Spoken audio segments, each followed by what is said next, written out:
Hey guys, welcome to The Lawyer's Daughter. Yes, I'm wearing the same shirt because I thought I'd do this as video because I'm so happy to be home. And you can see this is a cool picture from Santa Paula, California, which is where I was as a little kid. This is the oil museum. If you Google the oil museum from Santa Paula, California, you can see it. When I was a kid, this was just down the street from my dad's office, and Santa Paula was tiny. It's a tiny little agricultural town just inland from Ventura. And so when we felt like badasses in Ventura because we could ride our bikes everywhere, do everything. We had all kinds of accessibility.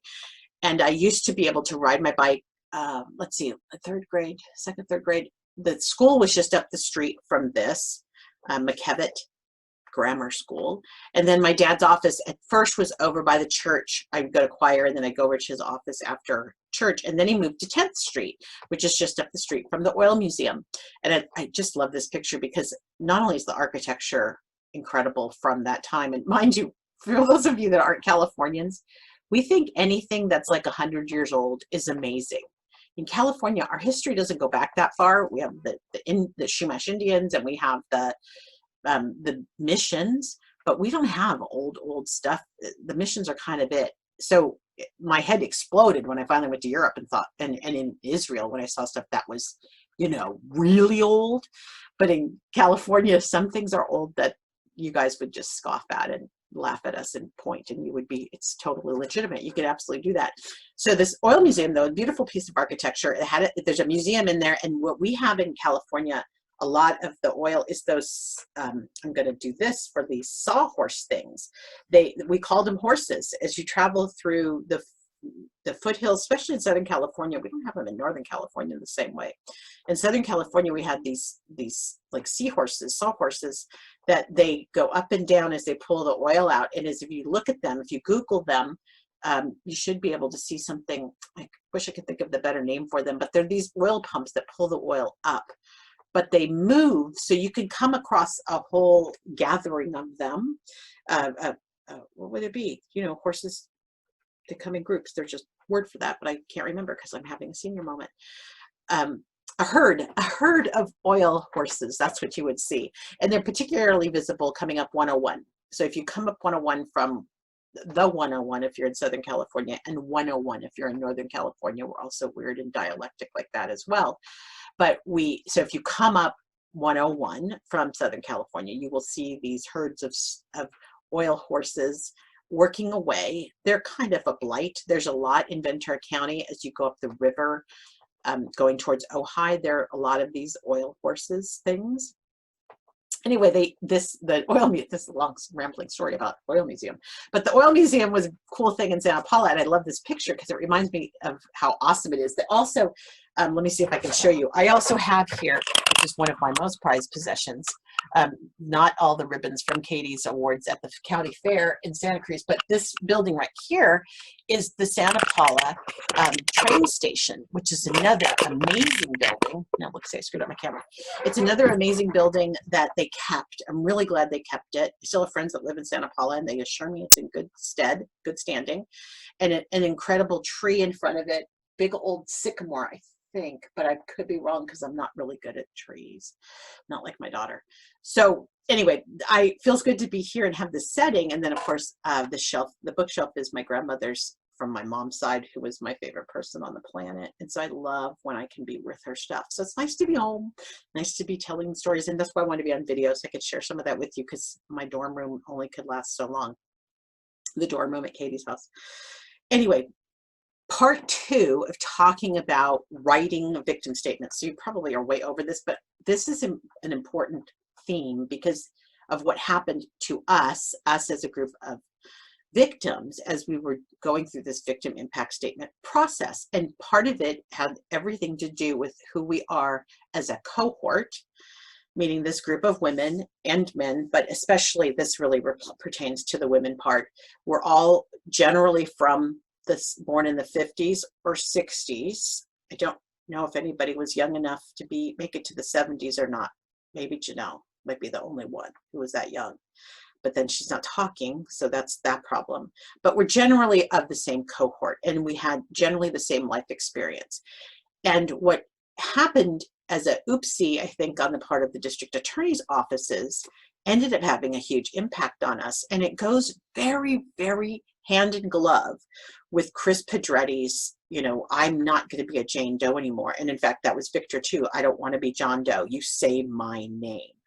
I want to be seen and heard, and I want you to know that this guy hurt me, who I am, which I think is amazing, courageous, and perfect. I mean, it's just the best way to take back something that happened to you is to step into the light and own it. That's my personal opinion. That's what I advocate for. And if you've been in any way victimized, step into the light, whatever that means, however that works for you. I'm not telling you to take risks you're not prepared to take.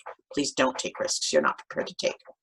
Anyway, and when the district attorneys told us that we had to get these statements done differently than we thought, it had this effect on us. So I wrote about it because I think it's important to note the context. And we are a unique case in that we were 40 years in waiting. I mean, that just doesn't happen.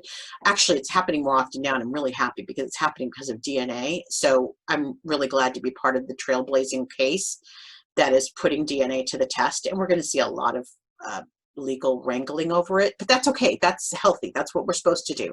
We should debate, we should analyze, we should evaluate if we're really doing the right thing. But right now we are catching and clearing the innocent and catching the bad guys and putting some cold cases to bed. And that is powerful. So as part of that, though, this 40-year-old case, there are things that happened and that are triggering that you might not expect. So I encourage you, the title of this article, and again, I published it to Medium, which is a great platform if you're a writer. Watch good girls confront the Golden State Killer. And it's important that you know when I say good girls, I'm putting those in quotes because that is what we are. We are considered the good girls, at least by the societal standard of being compliant, basically educated, mostly white. I think in our case, we're all white. I'm not sure, but very homogenous group of women who were encouraged to be assertive, but don't do it so it upsets anybody. So let me go through this. And I'm super interested in your take on this. And if you've experienced this, and if it resonates for you, it's just going to appeal to an older woman a bit more. But I want our young women to listen to this because I don't want you to ever be trapped by being a good girl.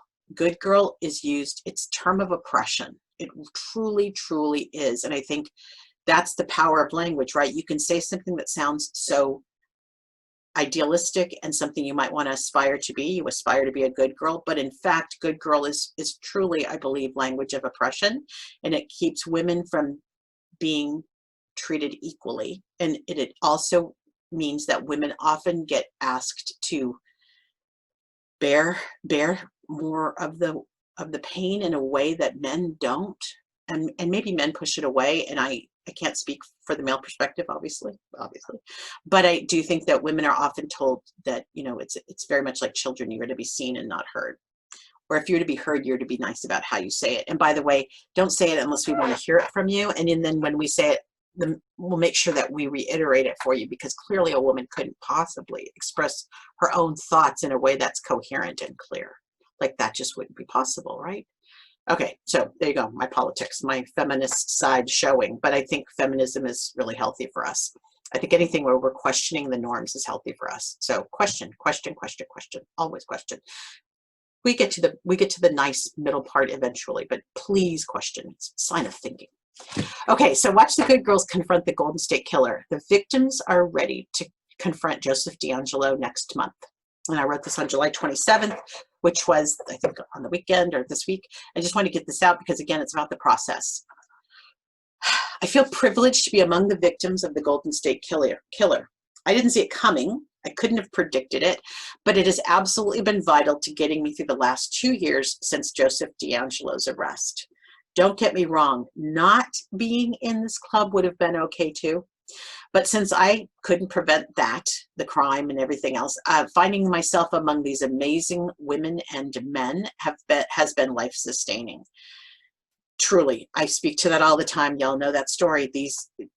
Not doing this alone is incredibly powerful. So even if you are alone, if you can enlist your mom or your sister or your best friend or the person that's willing to listen to you online. Whatever that is, find your support and tap into it. That's how I feel about the people that listen to this podcast. Y'all have been incredibly supportive. I feel so honored to have had a support group that I didn't even realize I needed until y'all were there. And then it's just from the first day I joined Twitter as Jennifer Carroll, Jennifer Smith being the same person, I've had incredible support. And I can't say enough good about that. We share struggles that bring us together. Thanks to a private discussion group, we victims are able to speak with one another without judgment. Sometimes it's an article or an update from the court. With different jurisdictions, as you know, it's been a bit of a mess with all of us not getting the same information. Other times in our private group, we'll have a sad moment or a memory, or we just need a place to share. And often it's been our place to scream, our black hole, our void. There have been times during this where we've needed to vent. And even in this writing of the statements, different ones of us that tend to be maybe a little more extroverted have absolutely used this place to talk, to just say some of the things that we know we want to say, but we can't because it's probably not appropriate. Maybe using profanity, that much profanity would be over the line, or it's too raw and we just can't bring ourselves to say it because then we'd have to own it and take responsibility for it and carry it forward into the world. There's a lot of things that are complicated about dealing with a trauma, and anybody who's been through it knows some stuff you can't even bear to lift the cover to look at it because it's just too much. It's no secret that writing my victim impact statement has been difficult, but I did get it done, especially when trying to represent the person I was 40 years ago, along with the person I am today.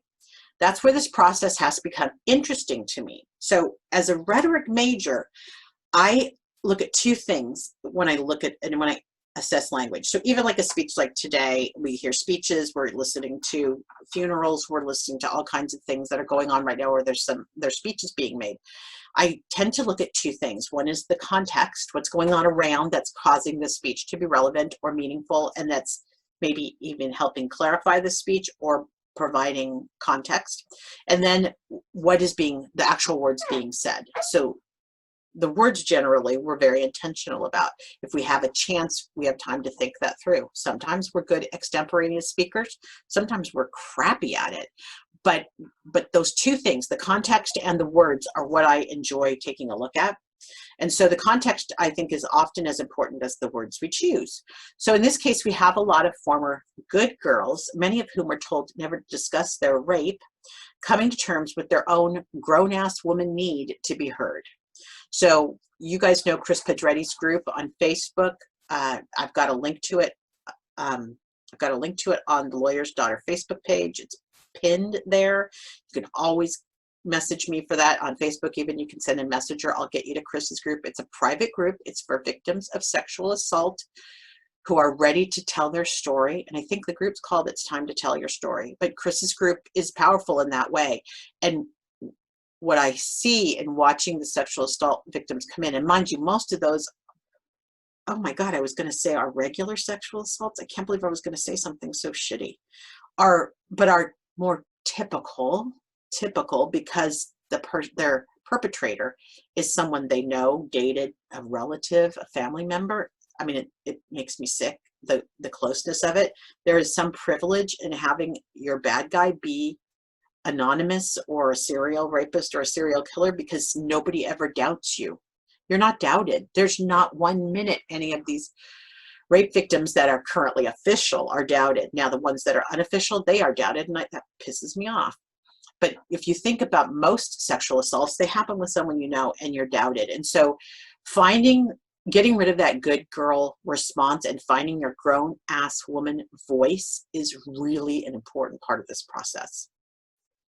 So if you don't know where to start, I encourage you to join Chris's group. She provides a ton of support, as do the other people in that group. You do not have to be a woman. You can be a man. It doesn't matter. It matters that you want support and that you'd like a safe place to talk. That's what that group is for.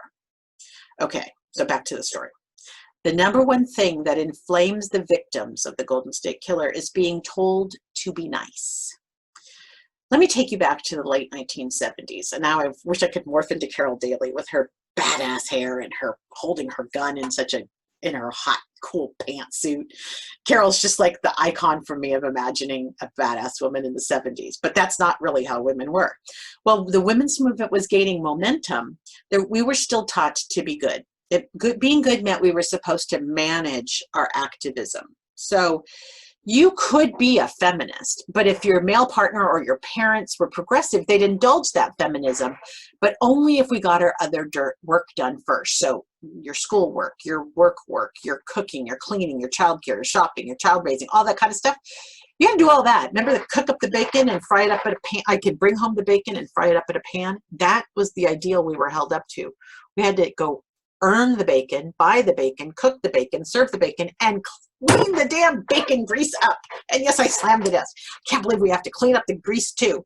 So that's just it. Like that's the ideal that we were held up against. Look, I moved my camera because I slammed the desk.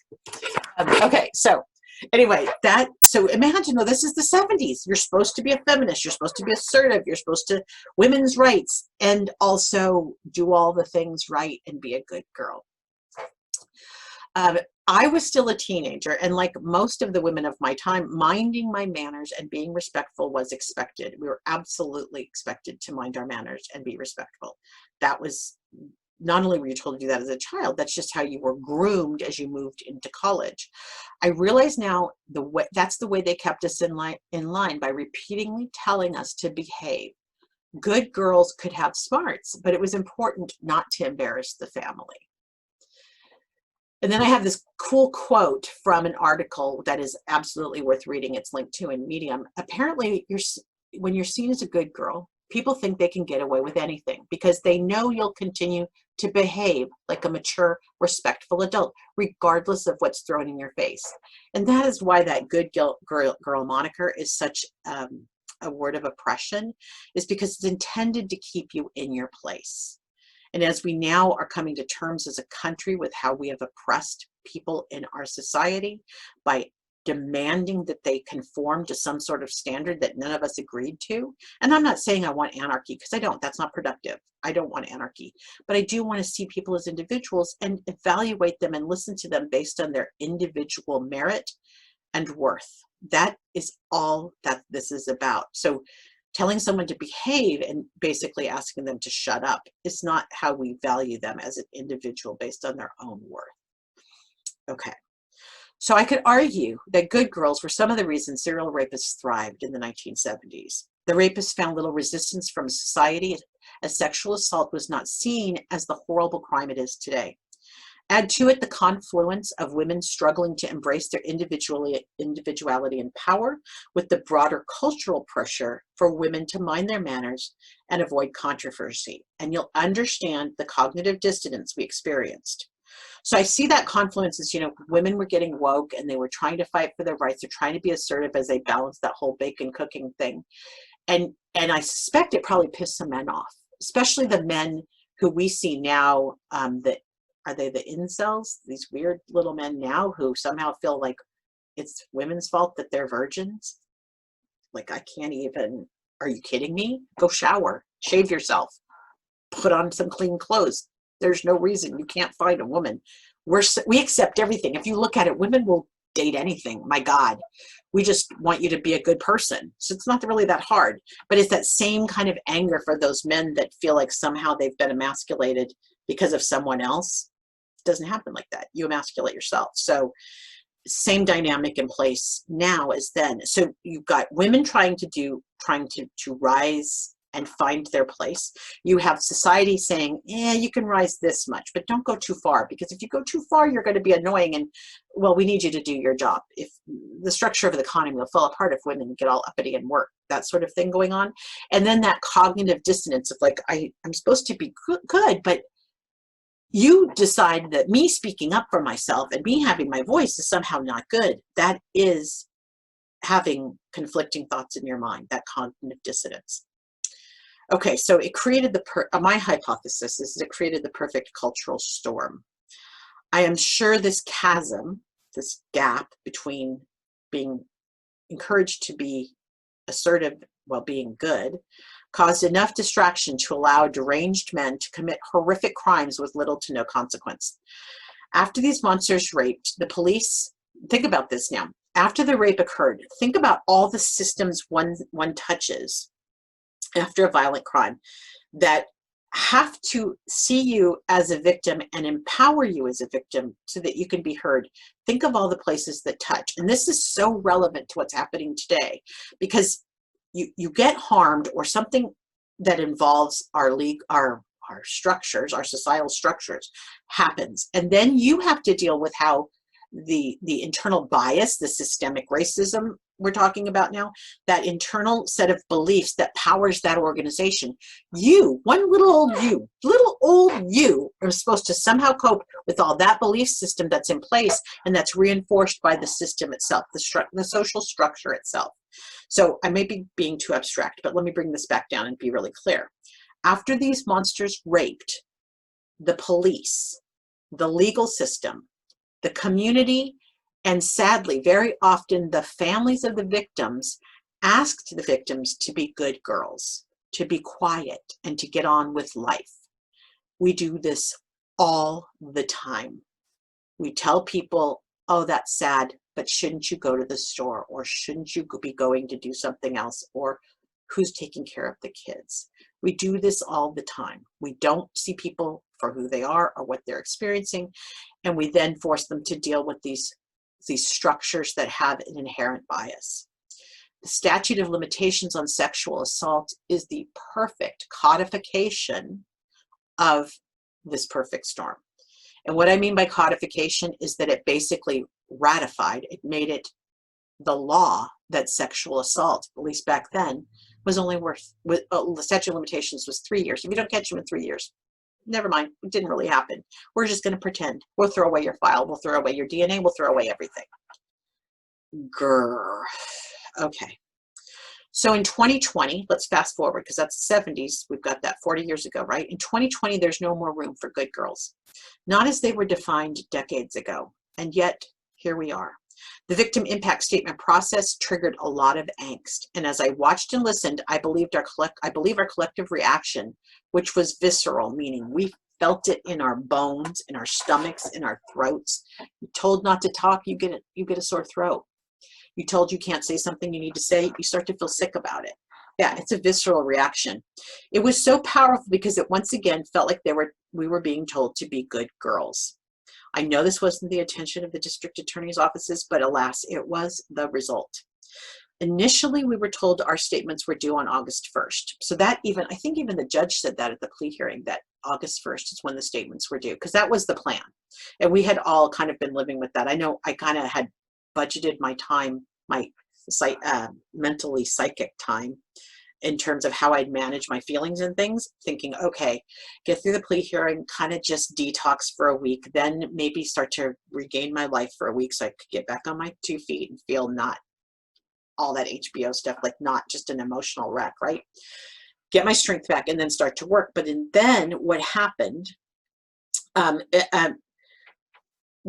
date got moved. So let me go on. Okay, initially we were told our statements were due on August 1st. Naturally, we assumed we could do and say whatever we wanted. It didn't come with a lot of instructions up front. We had talked about these victim impact statements. We began talking about it in March. And even then, we were not provided with a lot of limitations, or I'll call them parameters or guidelines, which is probably a much more fair description of it. Many of the victims fantasized about how they would directly address Joseph DeAngelo. After 40 years facing a man who basically has not suffered at all in a case that didn't have a trial, didn't have any explanation for his behavior, after not hearing one word from the son of a bitch besides guilty and I admit, and frankly, did we even hear either of those words with much air behind them? No, he barely managed to them out for us. We would at least have we believed we would at least have the satisfaction of saying whatever was on our minds. We really had a lot of pent-up demand, but alas, we discovered that's not how it would work, that there were rules that we had to follow. So now I shift a little bit because I said, I mentioned pay attention to the words and the context. I talked about context earlier. Here's why. This context matters, and the context is and the context is what's setting up some of these rules. The court has rules and a process that a certain decorum is expected. One of the things that I heard anecdotally from my prosecutor, my beautiful, beautiful Cheryl, is that the not being in a courtroom at Sac State had some drawbacks for them, drawbacks that they had to manage that I think we probably didn't notice because I don't do this every day. I thought we did okay, but she said it really did have some drawbacks. So the first thing that we learned is that our statements must address the judge. We are not to address the convict or the defendant or the offender, but I call him the convict. If nothing else were communicated to us, this would have been enough. This was likely the hardest thing for us to digest, and I mean us collectively. Some of the victims had been working on their statements since the day of his arrest, and finding out we weren't allowed to speak to him directly was devastating. Again, I think this is a California, a product of California law, not necessarily the same in your state, so please make sure you check your states, how this works for you, but for us in California, we do address the judge. Next up, the statements needed to be turned in a week earlier than planned, July 23rd instead of August 1st. And this hit us on two fronts. One is that we had just managed to shower off the filth that we had lived through on the 29th at the plea hearing. Nearly everyone sat through that whole thing, and it was like bathing in toxic waste. The detox took more than a few days. Most of us found ourselves in a state of utter exhaustion as we could finally put the big moment behind us. I know as we talked, we were sleeping. There was a lot of sleeping, like real sleeping, not crappy sleeping, real sleeping. There was good eating going on. We walked, we caught up on email, we got physical again. We did things, we paced ourselves knowing we had until month end to get the darn victim impact statement done. That's how we were living until it got moved up. But more importantly, with the date change came a subliminal message. And this is really important because it absolutely speaks to the theme of my point here, which is we take things in a certain way based on how we were raised. And how we were raised is that you are not allowed to really act up or act out. In fact, what Jane did at the plea hearing would have been considered the height of inappropriate, right? Because she disobeyed. She stood up. She approached the offender. She took matters into her own hands. And like I said, I watched that bailiff come right up, and God love him, he just watched her. He didn't act, which is signs of a woke younger person, because I think an older bailiff would have stopped her. Honestly, based on how we were socialized, I think an older bailiff might have got involved. This bailiff was definitely younger, and I just considered him really using his intuition there. Okay, so the subliminal message that was sent is the district attorneys would be reviewing our statements. Now, I'm sure that is not what's happening, but what the subtext was definitely there, that they were going to be reviewing our statements, not just reading them, but actually providing some sort of feedback, maybe is a good way to say. If you want to see good girls after 40 years, lose their collective minds, intimate their statements will be reviewed. That's all they did. They said reviewed, but they suggested it was much more than I think what's really happening. For good girls, that was the 1970s code for being judged, censored, and being told how we must behave. Our group blew up. What began as anger and rage morphed into, I'm not about to be told what to do. That's what DeAngelo did to me. I am not going to be silenced. I will do what I damn well please. It was inspired, badass, and for me, absolutely invigorating. So I, of course, don't have the body memory of being raped. I'm in the murder side of this thing, but watching these women who have waited so long to finally tell their stories and to say what they have to say, feel in any way they were going to be censored or edited or managed, fired them up. They fired up hot. The victim impact statement is television, I think is going to be worth watching. So I expect Sacramento will live stream the statements via YouTube. We hear we'll be in an actual courtroom 1, and we'll be doing it in shifts to allow for social distancing. They're building the schedule now and balancing all of the variables, including the length of what we've written, where we live, the crimes jurisdictions essentially. And what I know now today is that they are going to lead with the sexual assault victims on Monday, Tuesday, Wednesday. Thursday is murder Thursday, and then Friday is sentencing. So that's how it'll play out.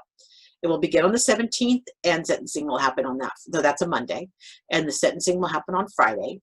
And we'll be able to attend in person the sentencing on Friday at Sac State if that venue sticks.